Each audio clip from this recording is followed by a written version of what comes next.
This pipeline isn't just about water, it's about real security for Townsville and its ability to grow over the next 50, 100 years.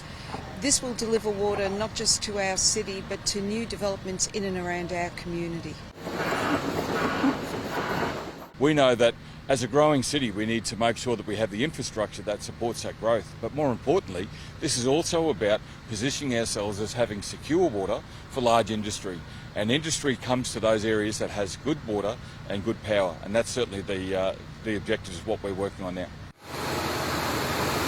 This project has been a massive boost for local jobs, and we know a number of the contractors involved in this have gone on for further certification to allow them to be able to now tender for jobs for federal governments.